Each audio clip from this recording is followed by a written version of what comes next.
Mike Paralack here to talk to you before I go to sleep. I just finished watching the second episode after the pilot of Prophet, the show Prophet, episode called Stikes, and I had to make a video.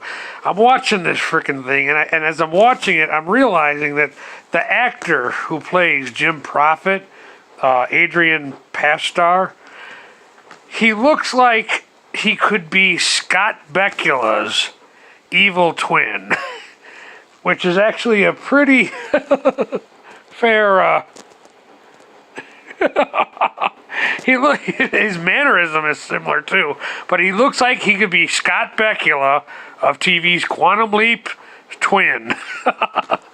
But yeah, this show is something else. I'm telling you, he's already got the president of the company that married who basically married into the company. Although, if you're a fan of the series, he's not comfortable with that. The fact that his people accuse him of just marrying his wife for money. But man, oh man, this third episode, character called Stikes, seems like you think Jim might have some competition now as far as like,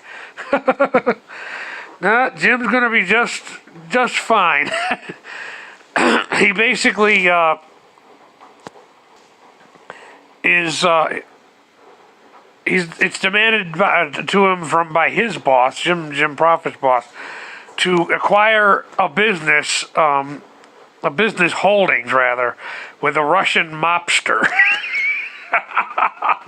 Yeah. So you think, oh boy, this is big time here. By the end of the series, you think, oh boy, well, Jim Prophet's probably going to end up swimming with the fishes. But no, my man Jim Prophet is going to be just fine. Don't you worry about Jim Prophet, a.k.a. Scott Bakula's evil twin. That's what I'm calling him. Actor Adrian Pastar. But don't you worry about my man Jim Prophet. He sets it up where, so this mob guy, he goes down for these illegal business dealings within this company, and apparently he did some other crime involving taking a life like years prior, and the guy who was Stikes, the Stikes guy is now who's now like right in line with, almost in line with the Jim Prophet character. Like Jim's got competition. But so they get this mob guy. So they get him for these crimes, and he's behind bars now. Unfortunately, you think, well, okay, a mob guy, he's got friends. He's not going to be in there for long. They'll get him out, whatever. Well, it turns out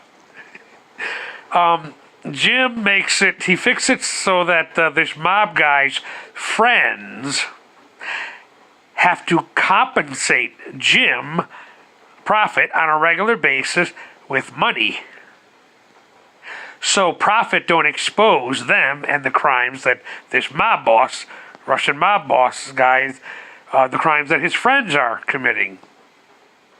Of course, the mob boss's friends don't like this. Don't like the fact that Jim is extorting money from this mob guy's friends, otherwise he'll expose them. But this, they want the boss, they still want the boss to off Jim Prophet. So the mob guy's friends, the mob boss's friends, the ones that Jim is now extorting funds from to keep quiet about their unlawful dealings, or the evidence he has to expose them, to keep them quiet. So they just keep paying. Jim Prophet is extorting money from the mob boss's friends, but the friends still want the mob boss to off Jim Profit, because Jim Profit has it fixed, I guess, in his will and estate that if something should happen to Jim, like like an accident or something,